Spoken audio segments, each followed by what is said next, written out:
வணக்கம். நான் குருஜினியோட வீட்டுக்காரு. அதாவது முத எங்களோட கல்யாணம் முடிஞ்சு ஒரு 12 வருஷம் ஆச்சு. குழந்தை அப்படிங்கிறது ஒரு எட்டா கனியாத்தான் இருந்துச்சு. எங்களுக்கு வாழ்க்கையில் விரக்தி மட்டும்தான் குடும்பத்தில் இருந்து இருந்துச்சு. விரக்தினா என்ன, குடும்ப வாழ்க்கையை தாண்டி கரமான விரக்தி. சரி, எத்தனையோ ஹாஸ்பிட்டல் போயிருப்போம். ஆனால் எங்கேயுமே அந்த நம்பிக்கை சாட்டிஸ்ஃபேக்ஷன் இல்லை. அவங்கெல்லாம் எப்படின்னா ஐவி ட்ரீட்மெண்ட்னாலே ஒரு ஒரு ஒரு ஏதோ ஒரு ஹெவியான ட்ரீட்மெண்ட்டு, அது பணம் அதிகமாக செலவாகும்.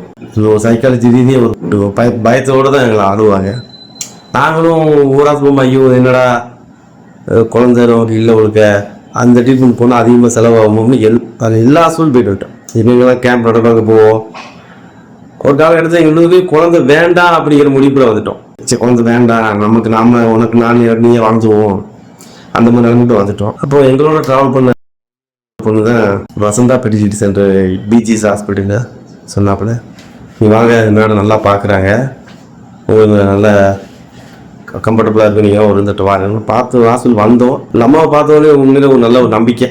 அப்புறம் பார்த்துட்டு ஒரு 1 வீக்கில் ஃபுல் டெஸ்ட் எடுத்துட்டு போயிட்டு அதுக்கப்புறம் என்ன தெரியல, குடும்ப சூழலாமல் என்னால் வர முடியல. மறுபடியும் அவங்களே எங்களை விடலை. அவங்க எங்கள் மேலே முழு நம்பிக்கை. அவங்களே ஃபோன் போட்டு நீங்கள் வாங்க, ஏன் வரல, உங்களுக்கு எல்லாமே கரெக்டாக இருந்து நீங்கள் வர வேண்டியதானு சொல்லி அப்புறம் மறுபடியும் நம்மளை, ஏன்னா பொருளாதார சூழ்நிலை வேறு எங்களுக்கு.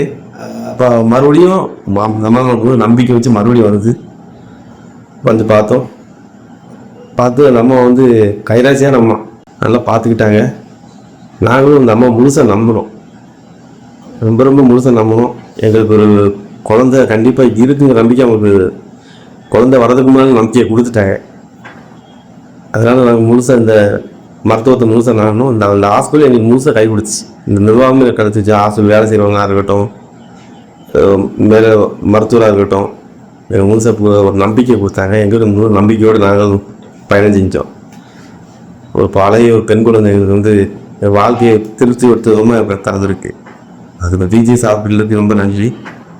பேபி ஹாஸ்பிட்டல் சார், டாக்டர் ராகுல் சார், அஸ்வின் சார், உங்களுக்கு ரொம்ப நன்றி.